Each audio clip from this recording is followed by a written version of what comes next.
seja, Pai, da tua vontade e do teu trono. Em nome de Jesus, Pai, que essa reunião, Pai, seja para a nossa santificação, que seja para o nosso crescimento espiritual. Abençoa, Pai, eu decreto, Pai, que essa reunião será, Pai, produtiva em nome de Jesus.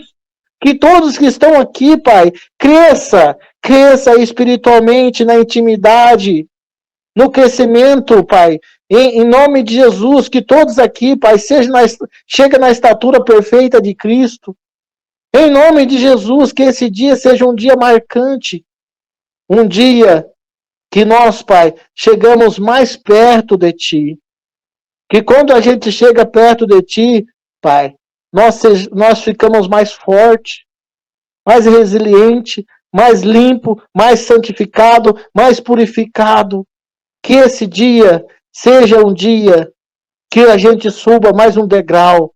Em nome de Jesus. Amém. Amém. Amém, Jesus. Amém. Amém. Amém. Então vamos ler aqui o Salmo 144, irmãos. Todo mundo está aí, né? Hoje chegou bastante gente.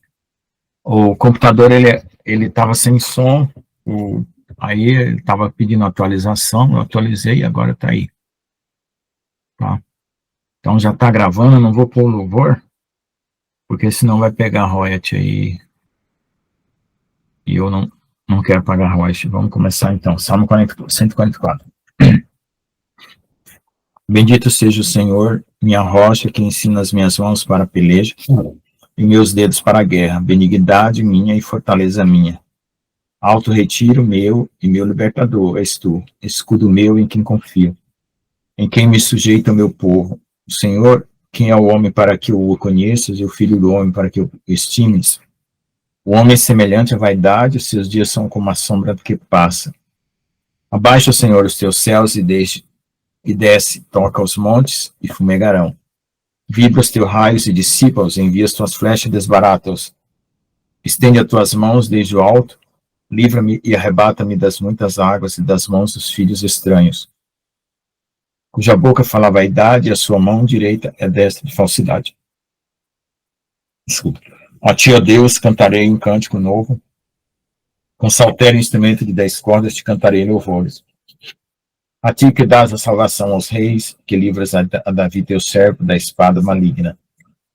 Livra-me e tira-me das mãos dos filhos estranhos, cuja boca fala vaidade, a sua mão direita e é destra de iniquidade, para que os nossos filhos sejam como plantas crescidas na sua mocidade, para que as nossas filhas sejam como pedras de esquina lavradas à moda de palácio, para que as nossas despensas se enchem de todo o provimento, para que os nossos rebanhos produzam a milhares e a dezenas de milhares em nossas ruas, para que os nossos bois sejam fortes para o trabalho, para que não haja nem assaltos, nem saídas, nem gritos nas nossas ruas. Bem-aventurado o povo a qual assim acontece, bem-aventurado é o povo cujo Deus é o Senhor. Amém?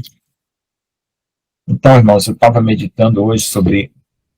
Deixa eu fechar a porta aqui, porque senão o barulho vem da chuva.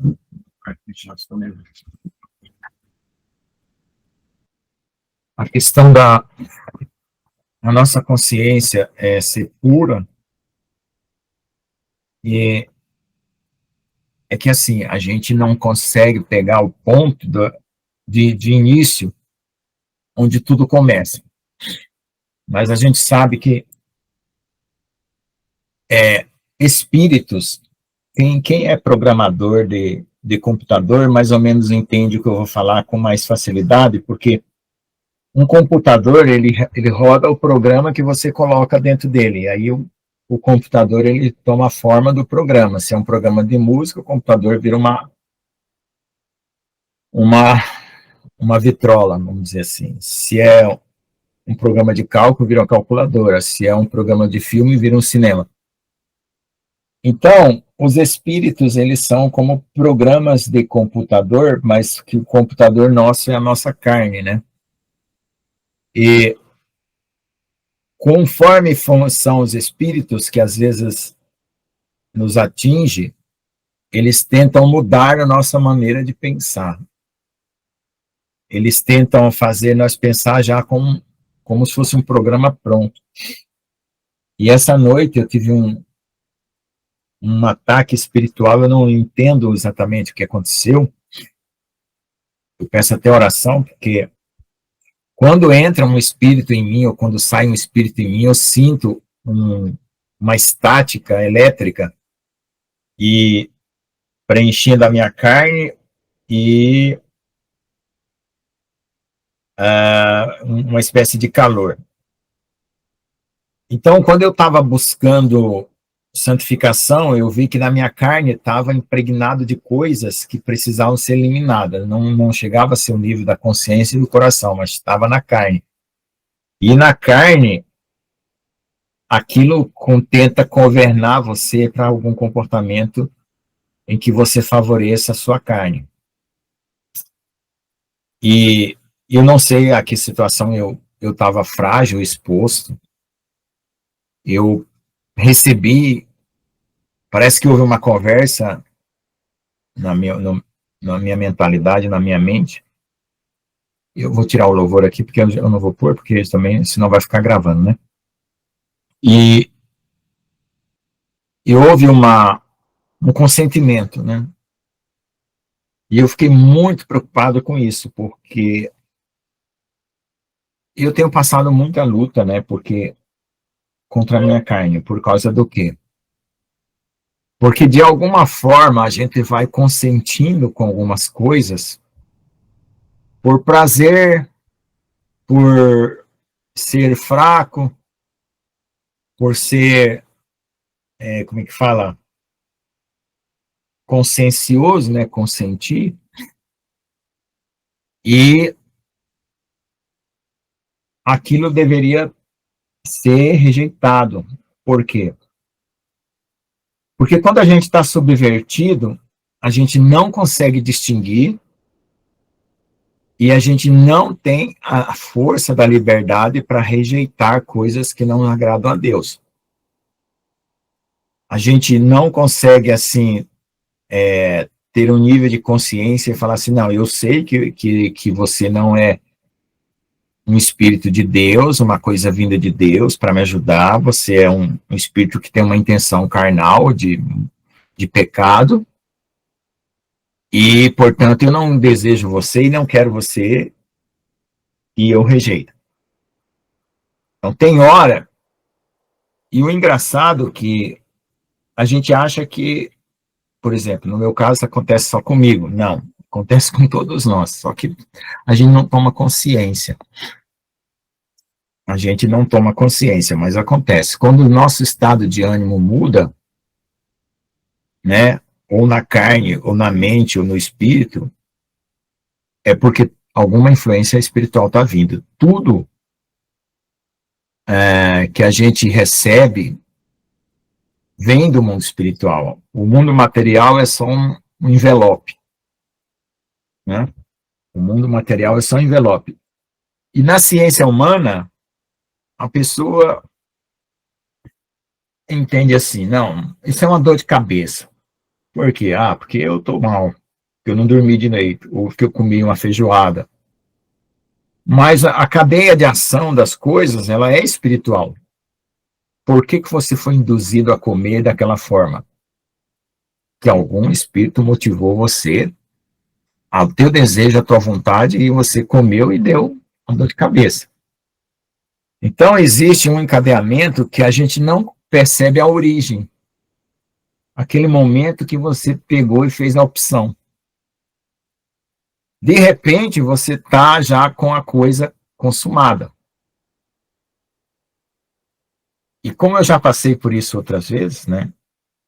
Nas outras vezes, no jejum, eu consegui ver que quando saía era a mesma sensação, aquela sensação de que um fogo, uma coisa estava sendo eliminada, dava aquele tremor na carne. E o meu estado depois do jejum era melhor, de paz, de amor, de confiança, de fé. e às vezes, dificilmente acontecia ao contrário, que como aconteceu ontem, né? Eu fiquei muito em aflição. Hoje eu estou, vamos dizer assim, como que eu consegui vencer alguma coisa, mas eu não estou com aquela, como que eu posso dizer, Sensação? aquela inspiração da palavra. E o Salmo 144 é um salmo que fala sobre o escudo, né? Porque quando você quer saber qual é a intenção do salmo, você lê o primeiro versículo. Tudo que o salmo vai falar está resumido no primeiro versículo.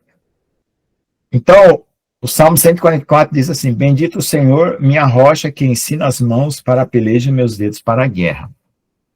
Então, o salmo é sobre guerra. Salmo 143.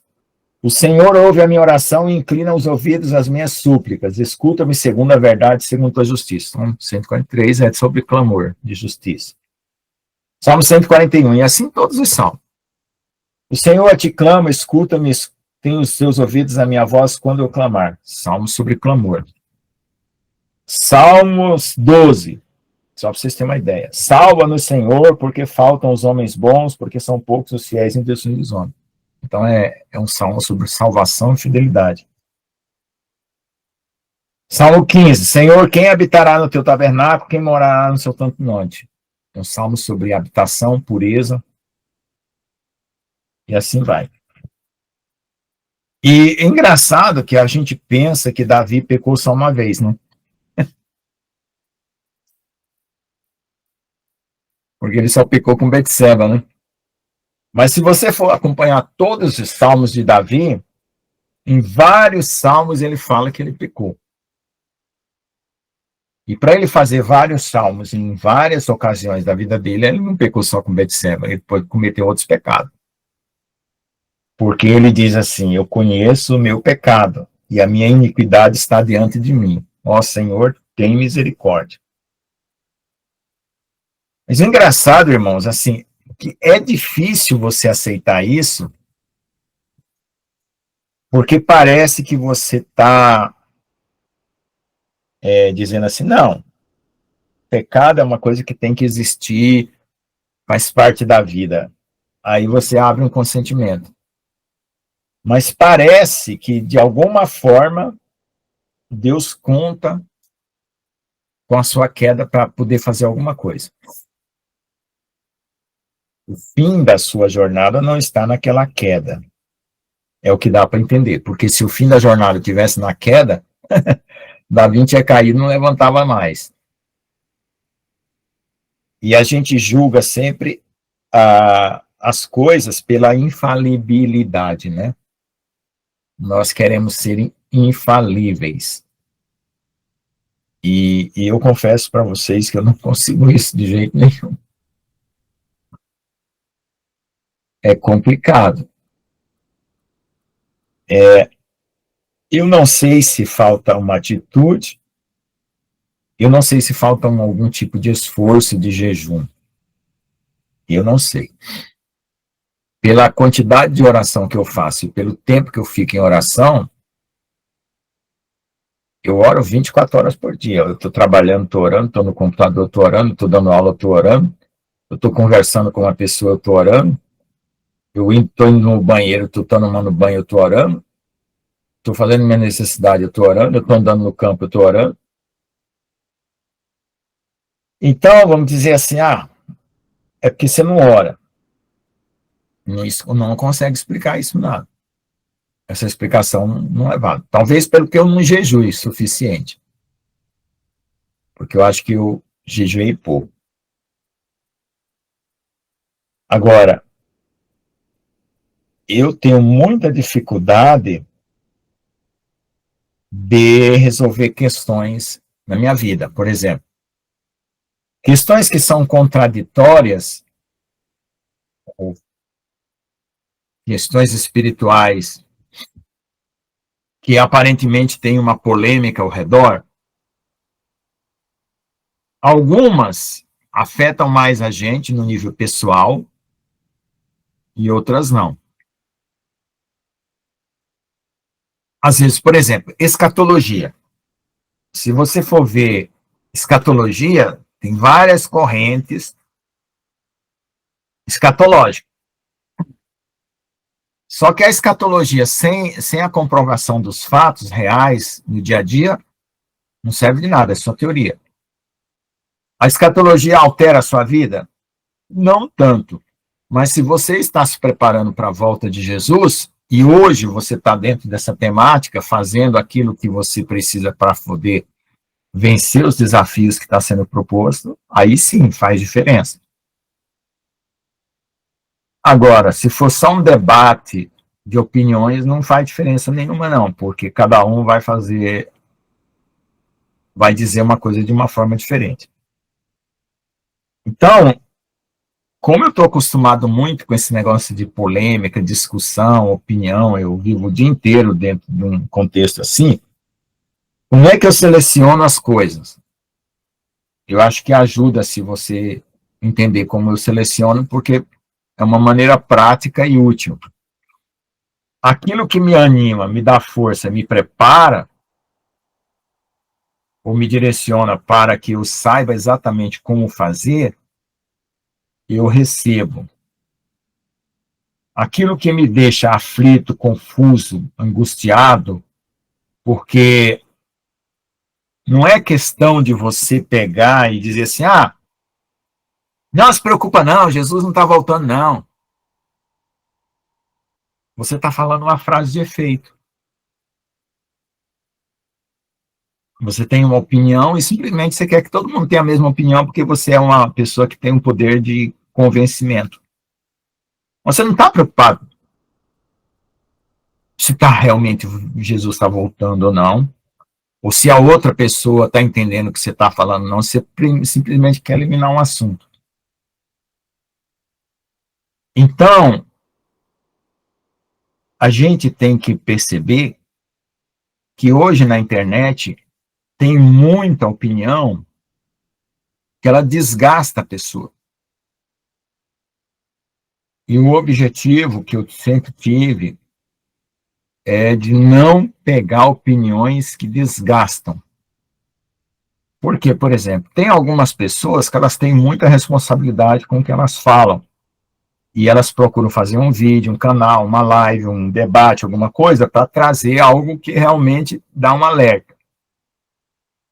Tem outros que nem estão preocupados consigo, não sabem como fazer isso, e simplesmente quer alarmar. Ou ganhar likes, ou usar um motivo que está em moda aí, né? Como o Atlas 3.1 lá, aquele negócio lá, e blá, blá, blá, ficar fazendo. E então essa situação é complicada, porque qual que é a nossa responsabilidade? Em primeiro lugar, nós vamos prestar conta de nós mesmos diante de Deus. E a gente conta com irmãos que nos ame e que nos ajude a superar as nossas lutas. Porque se for para contar com youtubers, eles não vão estar orando por você, pelo vídeo que ele fez para te afligir, ou para te deixar preocupado, e nem pelas coisas que eles mostram, né? Eles vão se responsabilizar no sentido de que eles estão dando uma direção para que você saiba como fazer. Então, é muito complicado isso que a gente está vendo hoje, porque isso como é que eu posso dizer? Não dá estrutura para você se preparar. Porque são pouquíssimas as pessoas que ensinam você a superar você mesmo, a superar a sua carne. Vencer o velho homem, renunciar a si mesmo e superar suas lutas. Pouquíssimas. Dá para contar nos dedos. Aí, quando eu procuro os títulos de alguma coisa para me ouvir, eu vejo exatamente por aquilo que eu estou passando. Por exemplo, como eu contei a experiência, né, do espírito. Então, eu iria atrás de alguma coisa que explicasse brechas pela qual aquilo aconteceu. Porque a minha preocupação não é o fato do espírito de entrar ou sair, é de que quem é que está entrando, quem é que está saindo. Entendeu? Por quê? Porque todos nós estamos... não tem ninguém isento de contaminação espiritual. Tem ninguém. Todos nós estamos sujeitos a qualquer contaminação espiritual. Mas se eu me contaminar e vier aqui para ensinar uma coisa contaminada, quantas pessoas tem aqui? São 10, né? Eu estou aparecendo 2 vezes aqui, então são 8. Fora eu. Então serão 8 pessoas contaminadas. Então eu prefiro chegar aqui e contar e falar, ó, tive uma experiência negativa e eu preciso de oração, do que eu dar uma de pastor aqui e ficar pregando uma coisa que é um espírito que está me influenciando para pregar aqui.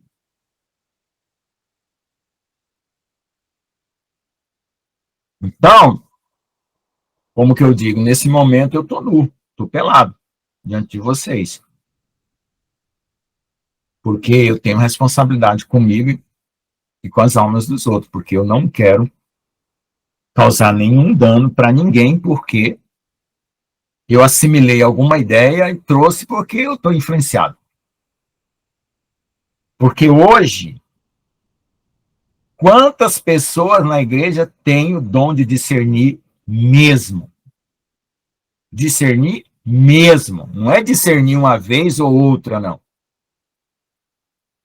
Porque discernir uma vez ou outra, eu também discerno. Qualquer um de nós discerne. Mas é discernir sempre.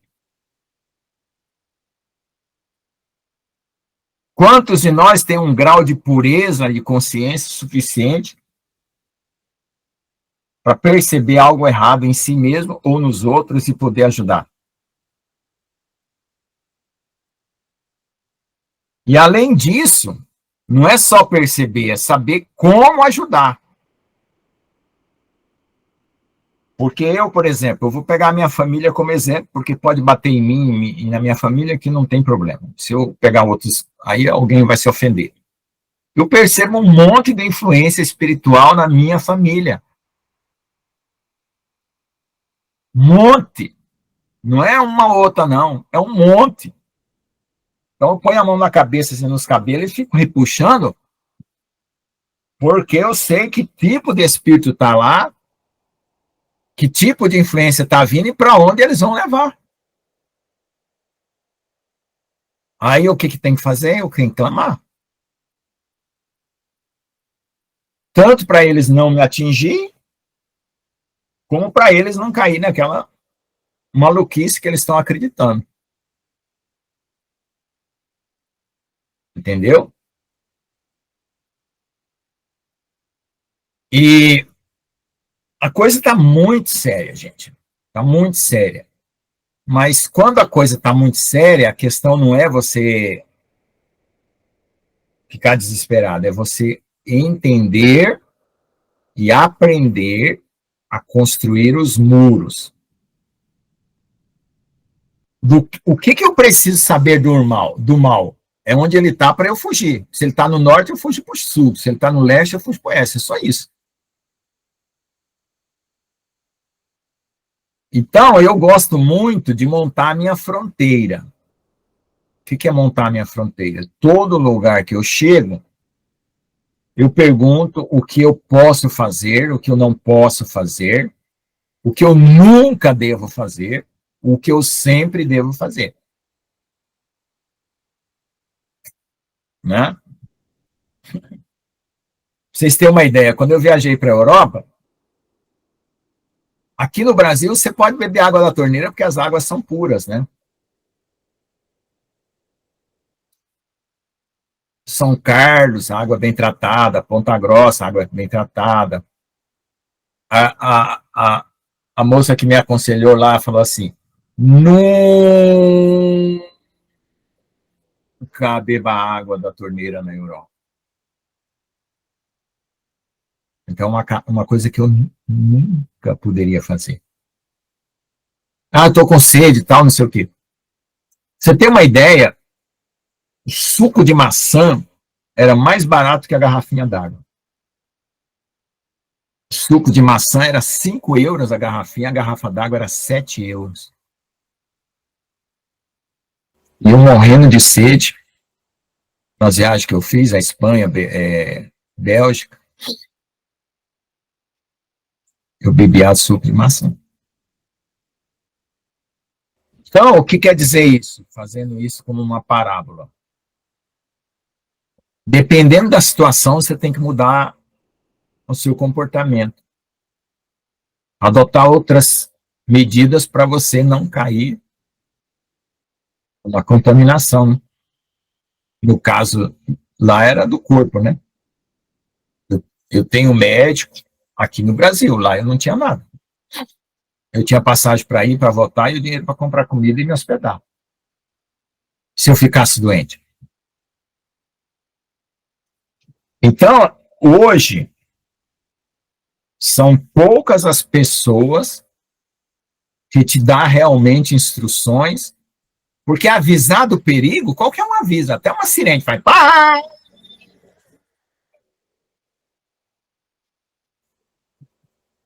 O que isso quer dizer? Como é que eu ensino alguém a desviar-se do perigo? É outra coisa.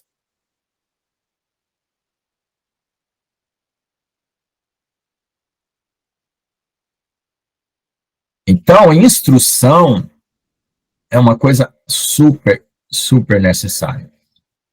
E para ter instrução tem que ter experiência.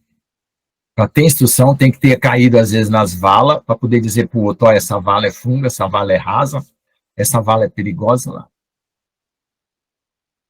E é o que eu penso que é a minha vida. Quantas valas, quantas ribanceiras eu já caí. Para poder tirar uma informação, uma instrução e dizer, ó, gente, é assim que funciona. Se você fizer assado, sai por aqui, se você fizer assim, sai por ali.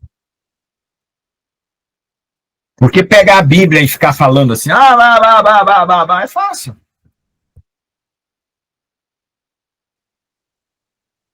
Às vezes você pode até assustar, ao invés de ajudar.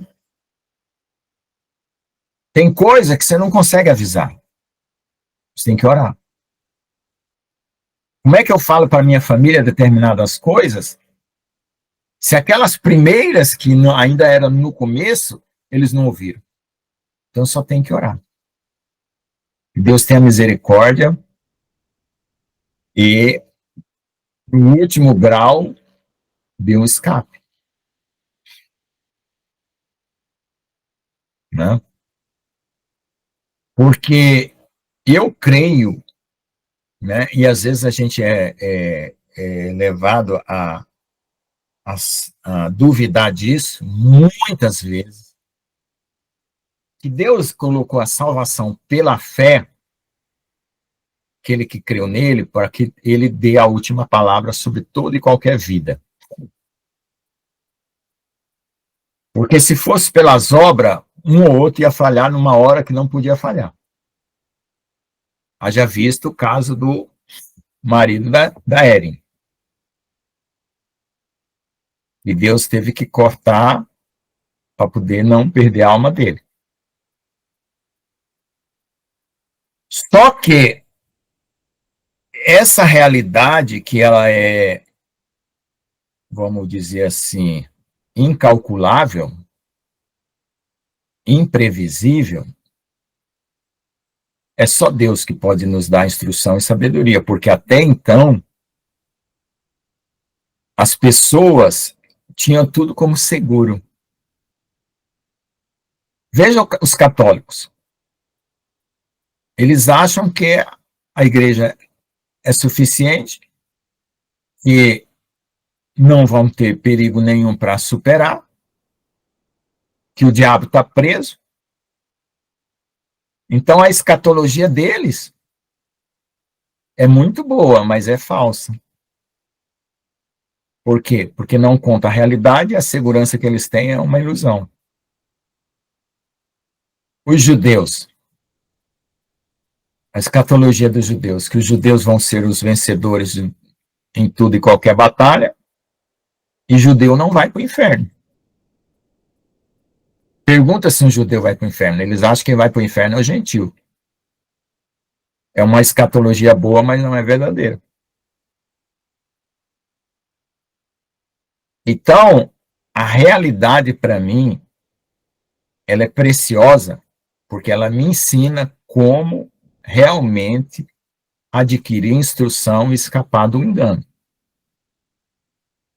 Porque se eu disser assim, todo mundo aqui não vai ter problema nenhum, e tiver problema, eu menti ou enganei. Ou se eu disser, aqui ninguém vai se salvar, e alguns se salvar, eu também menti e enganei. Entende? É uma coisa que você não pode brincar. O futuro das pessoas, as almas, o compromisso da eternidade de cada um de nós é uma conta incalculável e inegociável. Por isso que nós precisamos ser corpo, ser igreja. E ser corpo, ser igreja, é não deixar o outro cair. E se cair, todo mundo que nem as abelhinhas. Ataca uma abelha para você ver. Esmaga ela na mão que você vê que daqui a pouco tem 500 abelhas ao redor do você. Então esse é o sentimento que nós temos que ter como corpo, como igreja. Se um de nós está fraco, vem todas as abelhas em cima ajudar. Porque para cair, começa pelo primeiro. Né? Aquelas manadas de búfalo lá, que você vê nos filmes, no mundo animal que saía na televisão. Qual era o búfalo que o leão pegava? É o mais novinho que ficou atrás e não conseguiu acompanhar a manada. Mas ali é uma questão de sobrevivência animal, mas o diabo, ele quer sobreviver, não é porque ele quer sobreviver, ele já está morto, ele quer matar. Então a gente só usa essa figura por causa da forma do perigo. Porque o animal, ele tem uma regra de alimentação, vamos dizer assim, mas o diabo não. Então, o diabo não tem nenhum benefício a oferecer, nenhum. E eu fiquei... Uma das coisas que me machucou, porque eu fui fazer um curso de guerra espiritual, batalha espiritual, cura interior, com os irmãos. E na época da pandemia, eu achei que eu podia fazer, porque eu estava passando muita luta, eu queria fazer um exame sobre o que estava acontecendo de tanta dificuldade comigo interior. Não é o fato de, eu estou passando luta, prova, eu não tenho dinheiro para isso, não é isso. Para mim, isso aí não me preocupa muito, não. A minha prova é perigo de perder a minha alma. Isso para mim é prova.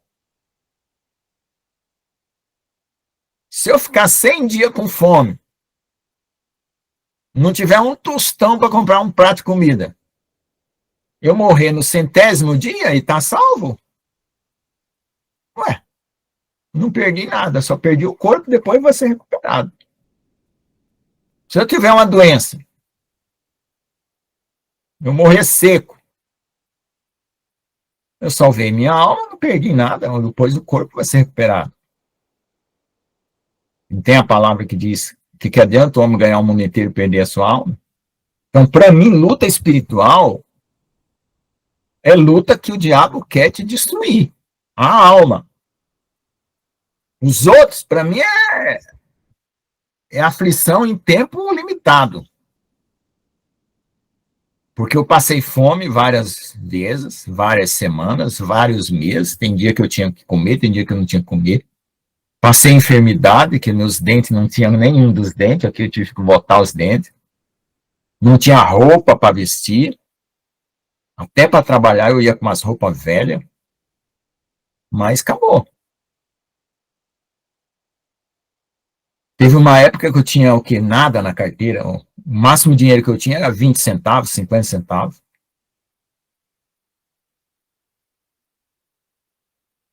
Mas não estava em perigo a minha alma.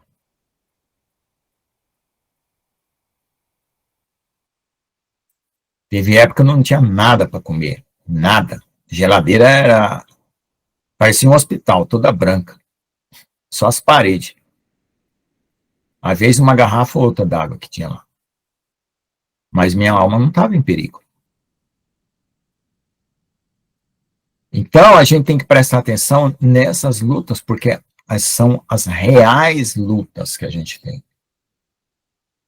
Porque se a gente está com os irmãos e nós estamos precisando de uma comida, de um alimento, de uma coisa, quem puder ajudar, ajuda. Eu estou com R$ 40 aqui agora, né, só que eu não tenho mais o CPF do João Batista, porque as pessoas ultimamente estão apagando as mensagens anteriores, né? Então você procura lá o último CPF que você mandou um Pix, você não manda. Então manda para mim, João Batista. Eu falei que na hora que eu consertasse o carro, que sobrasse, eu ia mandar para a oferta para você. Você comprar seu remédio. Então, irmãos, esse tipo de situação, quando nós estivermos em aflição no mundo, não pode isso ser um abalo para nós. Eu tenho um caroço de feijão, eu parto no meio e dou metade para o outro. Vai ser o meu almoço, o almoço dele.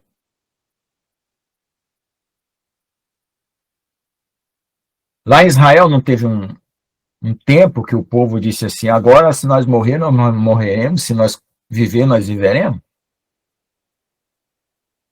Aí 2 leprosos saíram, viram que foi a cidade lá, houve um estrondo lá, o povo largou a cidade, eles encontraram trigo, tudo lá, e falaram assim, gente, nós estamos comendo tão bem aqui, e estamos vestindo roupa, e tudo, o povo abandonou a cidade, foi embora, a gente não sabe por quê, vamos lá para Israel, porque o povo tá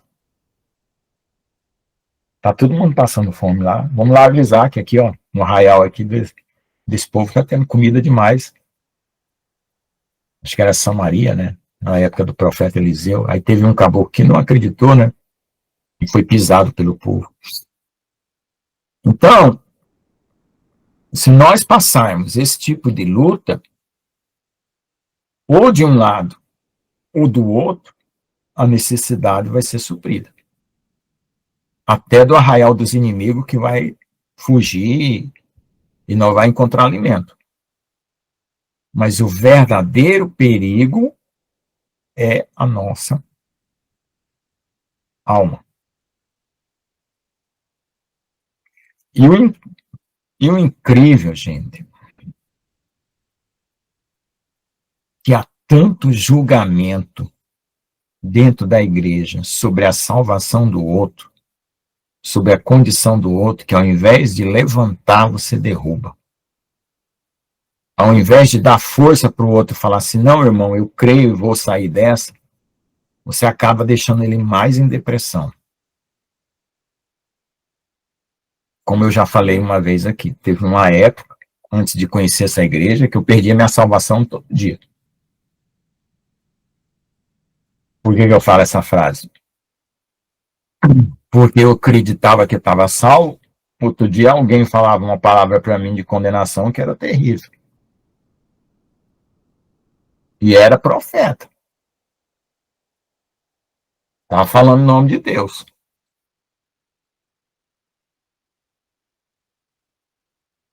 Então, profetizar sobre a vida do outro é identificar o que está acontecendo de verdade na vida do outro e trazer uma solução para que ele se arrependa ou para que ele se liberte do mal.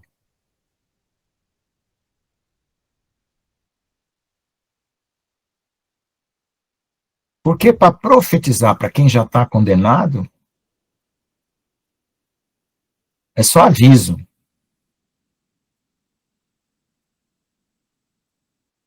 Entende? Agora, quando você quer que alguém se arrependa,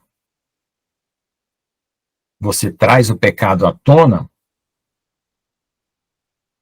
porque você quer que a pessoa pare de se enganar.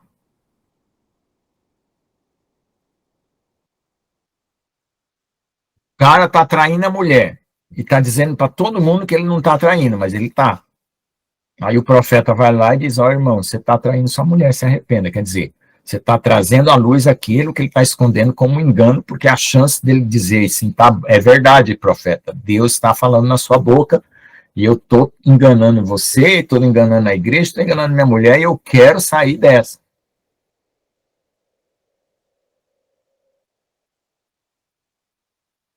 Então, você mostra o buraco que a pessoa está enterrada e coloca uma vara para ela segurar e você puxar ela. É para isso que serve a profecia. Não é para pegar uma vara e socar a pessoa para dentro do buraco para ver se ela morre mais rápido, porque já está meio caminho do inferno mesmo, então que vai. Não é para isso, não.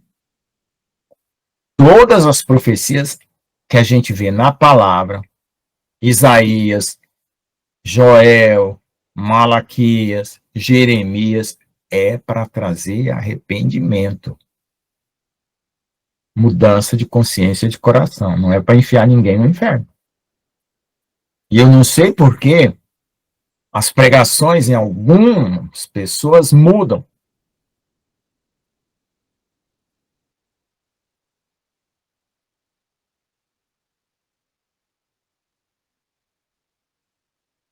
Como se ele quisesse que o outro fosse para o inferno e ele não, né? Mas eu já falei aqui, inferno é um estado de espírito que a gente passa aqui na Terra vivo. Se você está morto ou não, todo mundo passa pelo inferno. E quando você está orgulhoso e Deus te quebranta, ele te leva para o inferno. As aflições são do inferno. E Davi fala, estive em angústias de treva. Tem vários salmos que falam isso. Cordéis de morte me cercaram. Onde você acha que a alma de Davi estava? Porque a alma, gente, vai para um lugar espiritual. Não é geográfico. Quando morre, pode até ser geográfico. Mas é o mesmo lugar espiritual que o vivo está passando. Então não tenha medo de ir para o inferno, porque todos nós já passamos pelo inferno.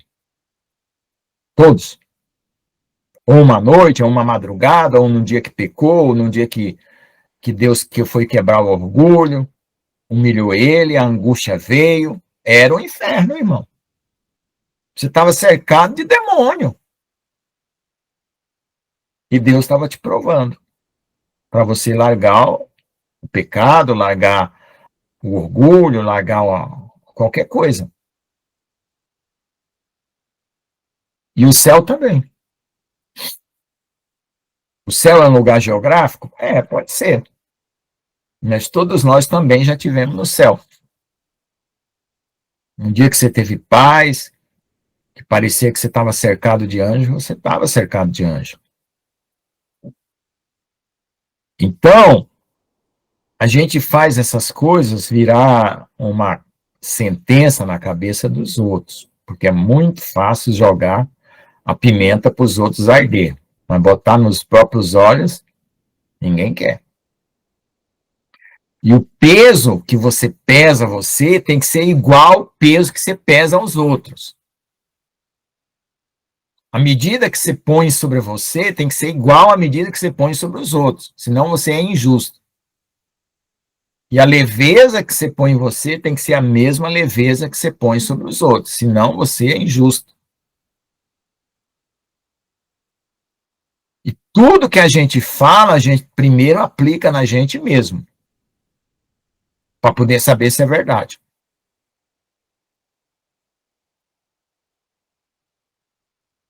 Tem muita filosofia que o filósofo não aplica nele, serve só para os outros, então não é válida a filosofia. E por que Jesus tinha autoridade? O que chamava ele de que ele tinha autoridade? Autoridade é a mesma palavra de autoria, porque ele também fazia aquilo que ele falava. Ele aplicava nele aquilo que ele falava.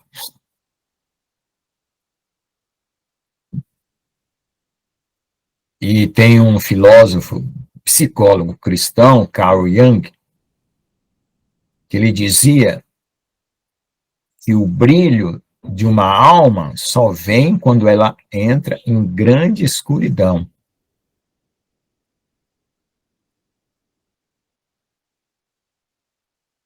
É que a alma vai brilhar. Porque ali é onde o Espírito de Deus vai agir para poder tirar na prensa o azeite puro.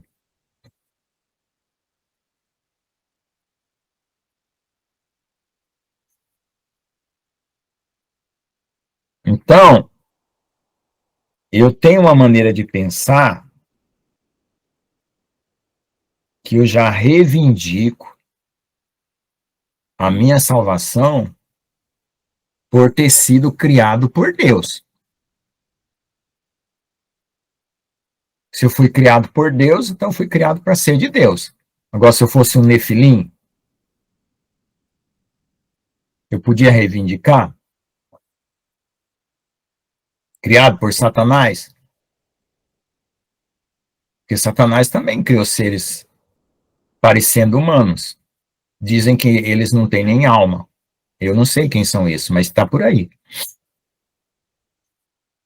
Agora, Deus pode fazer coisas impossíveis? Pode. Não tem um sonho lá da Eren que um gigante, os outros estavam tudo matando o povo e aquele gigante lá ficou triste e Deus tirou aquele DNA maligno dele e ele se arrependeu. Deus pode fazer qualquer coisa. Deus pode até dar a salvação para aqueles anjos que se rebelaram, né? Mas tudo depende da escolha que eles fizeram, né? Porque está escrito na palavra que o Senhor Jesus veio reconciliar consigo todas as coisas. Então, todas as coisas, todas as coisas. Não é só ser humano. Porque se fosse para dizer Jesus veio reconciliar só os seres humanos, tinha que estar escrito só os seres humanos. Então, é todas as coisas. Então, se alguns não reconciliam, não é por falta de oportunidade. Porque Jesus deu oportunidade a todos. Né? Então, a gente não sabe o limite até onde vai a obra de Cristo. Para Manassés, quem que é Manassés? Vocês sabem? Um rei, filho de Davi, que cerrou Isaías ao meio. Pecado terrível. Idólatra, perverso e mau, mas no fim ele se arrependeu e Deus perdoou. Porque Deus não queria perder nem Isaías, nem Manassés. É o exemplo de maior atrocidade que existe na Bíblia. E é o exemplo de maior misericórdia que existe na Bíblia. Mais até do que de Davi, porque Davi ele só adulterou, ele era fiel a Deus antes de tudo. Mas o Manassés foi um louco. Doido varrido. Então, irmãos, a gente tem que estender a misericórdia o quanto a gente puder, porque nós vamos precisar dela. A gente não sabe, não calcula o que a gente vai passar. E o quanto a gente vai precisar um do outro. Para orar, para clamar, para dar uma roupa, para dar uma comida, para dar um esconderijo, porque estão perseguindo e matando gente. Porque esse planeta vai virar uma loucura insuportável. Não está escrito que vão dizer assim, bem-aventurados que morreram, e tem muitos que vão desejar a morte? Ué, para uma pessoa desejar a morte é porque a vida não está valendo a pena. O que não pode é blasfemar. O que não pode é levantar os punhos contra Deus e blasfemar, como alguns no leito de morte fizeram. Dizem que o Stalin, aquele general comunista da Rússia, blasfemou no leito de morte, levantando os punhos pro alto contra Deus. Aí não. Mas qualquer situação que a gente passar de aflição, de dor, de dificuldade, de angústia, de tristeza, a gente tem que aceitar como algo que está purificando, limpando, né? Porque a gente tem que tirar algum proveito daquilo e ser socorrido também. Porque a gente espera, né? Que a gente possa pedir socorro uns para os outros e encontrar socorro uns dos outros, né? Amém? Então é isso aí, irmãos. Então, vamos orar ou vamos fazer os comentários aí.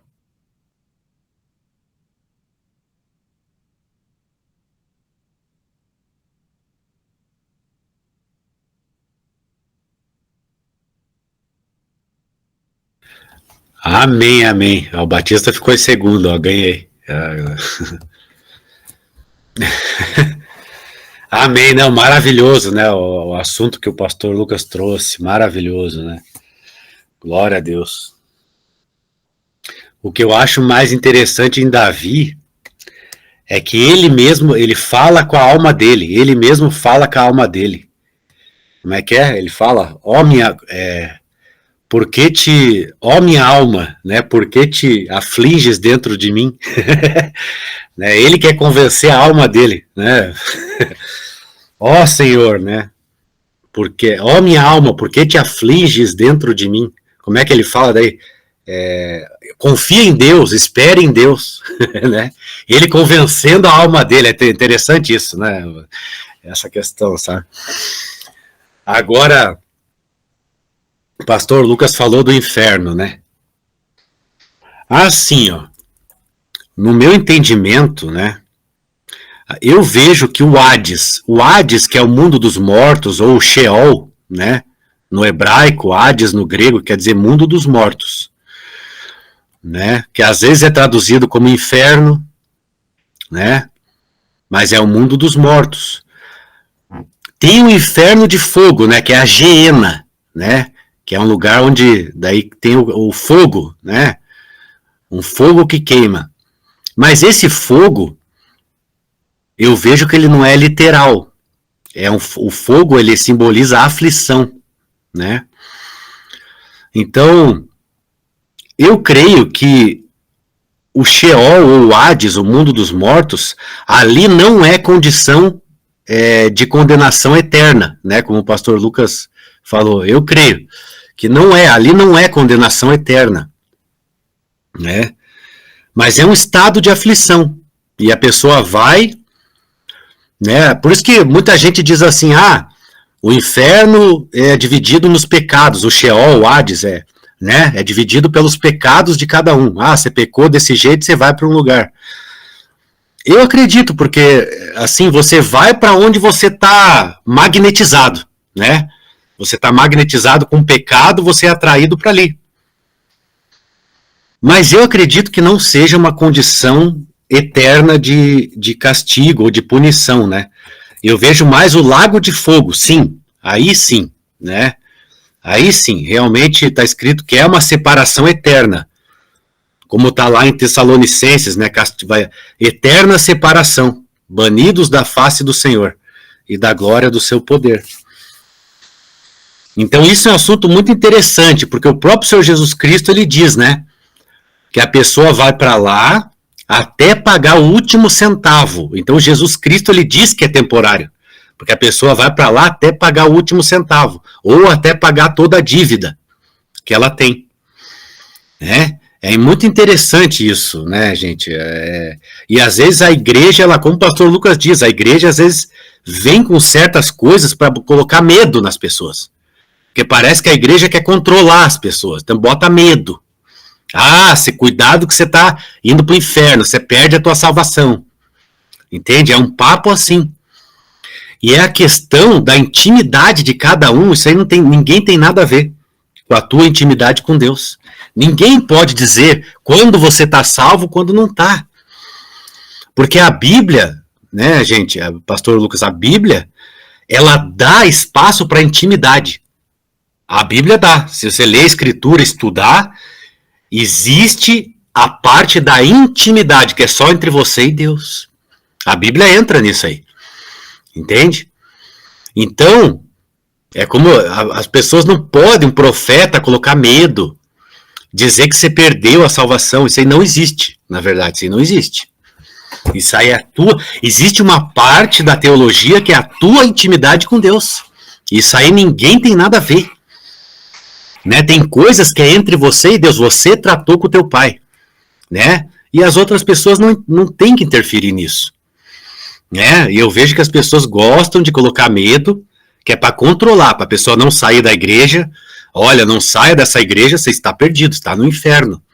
Né? Também tem aquelas igrejas que a gente vê na televisão, entrevistando o diabo com um demoniado ali na frente, e aí coloca o medo da pessoa ou ficar endemoniado ou ir para o inferno, e aí tem que ofertar ali para poder livrar a alma, quer dizer, é como se estivesse fazendo como é que a igreja católica cobrava para pagar os pecados, né? Como é que chama? Tem um nome para isso. A indulgência, né? É como se você estivesse fazendo uma indulgência ali para aquele pastor que quer R$500 de oferta, porque ele está entrevistando um demônio, e o povo está apavorado ali. Isso aí está cheio de vídeo na internet, né? O povo está apavorado, e ele está com uma menorá judaica ali do lado, ele está com um baú ali não sei do que, está com um ambiente bem judaico ali, que é para poder o povo não duvidar. E aí o povo está apavorado com aquele demônio urrando ali, aí ele diz assim: irmão, para você não, o diabo não vir na tua vida, nós vamos fazer uma oração, nós vamos te ungir com óleo aqui, e você dá uma oferta aí de R$500, pelo menos. É assim, né? Pode falar, quem foi que levantou primeiro? João Batista, depois o irmão Geraldo. Só fazer um comentário, a gente tem que ter cuidado com aprender a sondar os espíritos, né? Porque tem como é que chama? Josebel, que é um espírito maligno, que é astuta, né? E aí tem que ficar atento, porque às vezes você ficar pensando que é uma coisa de Deus, igual o senhor está falando aí. A pessoa ficar prendendo as pessoas, né? Não deixar as pessoas saírem da igreja com medo de perder eles. Aí você fica com medo de perder o dia deles e atrapalha a pessoa, porque às vezes a pessoa já tem até um dom de evangelista, né? Mas fica travado dentro da igreja. Eu vi um pastor, não vou falar de qual doutrina não, ele falou assim: você não pode ir lá na praça, não está aquela festa católica, não sei o que. Não é que ele vai participar da festa, né? Ele vai lá para fazer evangelismo. O senhor envia a gente para levar a palavra do senhor, né? Pode falar, irmão Geraldo. Então, eu vou falar, mas eu peço que vocês acalmem o coração de vocês. Porque eu vi coisa profunda na tua fala, pastor Lucas.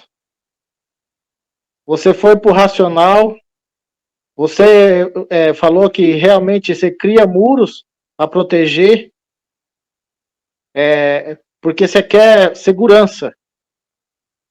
Você quer algo seguro, algo estático, onde você pode se apegar. E você questionou as coisas. E quando você questiona, busca segurança, quer dizer que a carne, ela quer segurança. Ela busca segurança. E a gente que tem a fé em Jesus, a fé no sobrenatural, a gente ganha liberdade. Como fala assim, o mundo espiritual ele é fluido, você é livre pela fé. você move as coisas, você voa, você é livre. Quando você quer apegar ou pegar segurança, a gente se bloqueia. Você cria vamos colocar assim, o coração cria uma bolha. E aí a gente fica preso naquilo. E quando a gente busca segurança, a gente fica preso. Então hoje eu falo, voa, voa. Porque em Jesus você é livre, você é liberto para voar, para ir para o céu e para onde você quiser. A segurança, hoje, que a gente já está aqui quantos anos, a gente já tem que ter uma segurança sólida na salvação em Jesus. O sacrifício de Jesus na cruz é suficiente. Nesse tempo que nós entramos agora, o inimigo vai questionar todos vocês. Talvez vocês tenham fé em Jesus para tentar tirar o galardão de vocês. Isso não pode ter no coração de vocês qualquer condenação, qualquer questionamento sobre isso. Em Cristo, em Jesus, vocês são salvos. E ponto final. Ninguém pode tirar isso de vocês. E nem deixar ninguém que questione isso. Se Jesus morreu na cruz por vocês, vocês aceitam o sacrifício deles, vocês são salvos, ponto final. Não tem que questionar. Então, avoe. Jesus morreu na cruz para vocês serem libertos e ser livre. Igual a borboletinha. Avoa, borboletinha. Avoa. Igual águia. O céu é de vocês. Não se apegue. Não se esconda de medo na caverna. Seja livre. Seja livre. É isso que eu tenho que falar.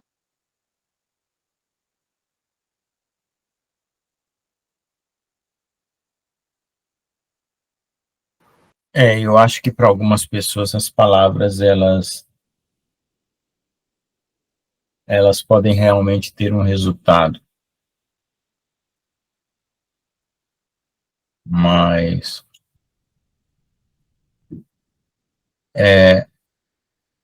eu vejo que pureza é uma coisa que dá liberdade.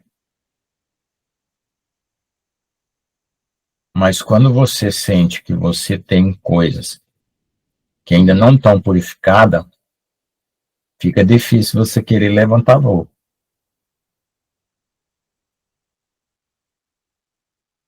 A não ser que eu crie um imaginário que não é verdadeiro. Porque se eu for honesto comigo mesmo, eu não vou sair por aí voando quando eu estou com o peso ainda de uma contaminação de alguma coisa que eu preciso ser limpo. Eu acho que é bom você pensar como uma criança, mas você realmente tem que ser puro.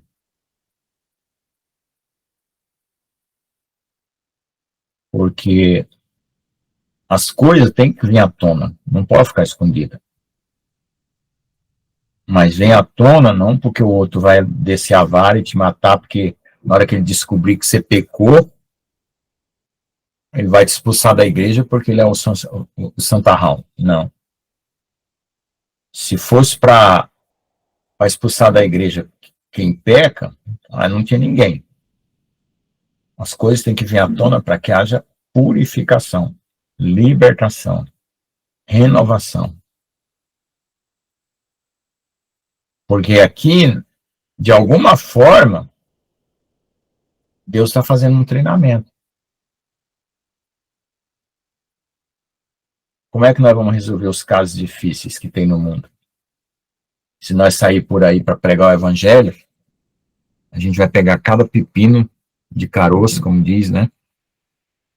Porque pepino normalmente tem uma semente bem pequenininha, mas tem cada pepino de caroço por aí, como é que a gente vai resolver?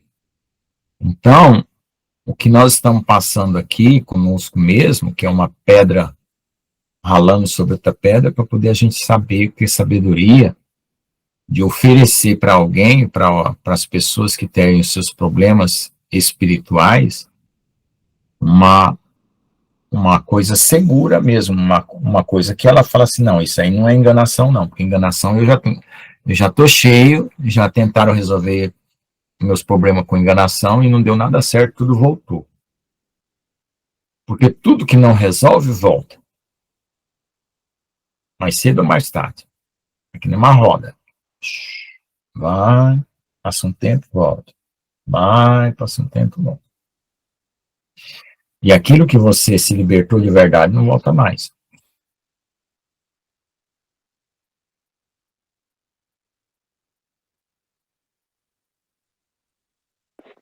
Então, a pergunta você acabou de fazer. Resolva o que tem de resolver. E seja livre. Quebra essas barreiras. Se tem alguma coisa ainda contaminado, o jejum é a melhor saída. Quebre. Em nome de Jesus. Se liberte. Amém. Ganhe asa. Porque os que confiam no Senhor voarão como asas de águia. Confia no Senhor e voe. E voe.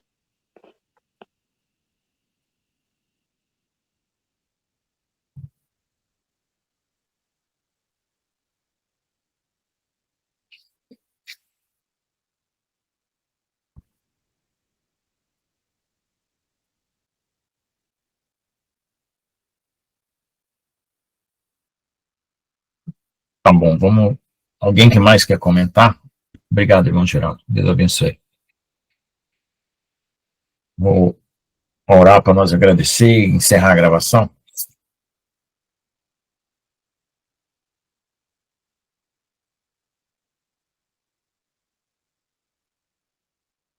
Eu posso orar então, pastor? Tá bom, vamos orar então, que daqui a pouco eu paro a gravação. Pai querido, Deus poderoso, muito obrigado, Senhor, glória a Deus, aleluia. O Senhor estar aqui conosco, em nome do Senhor Jesus Cristo, louvado seja o eterno Deus.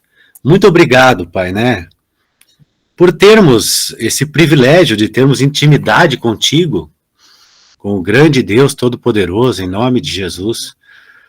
Como um pai, né, que se alegra com seus filhos, né, um pai que quer os seus filhos bem, realmente, glória a Deus, e o Senhor demonstrou, provou todo o amor, né, que o Senhor tem, e a tua natureza, o que o Senhor é, né, porque nós te adoramos pelo que o Senhor é, pelo teu caráter, né, não pelo que o Senhor pode dar pra gente, né, mas é pelo que o Senhor é, o caráter perfeito, santo, poderoso, em nome do Senhor Jesus.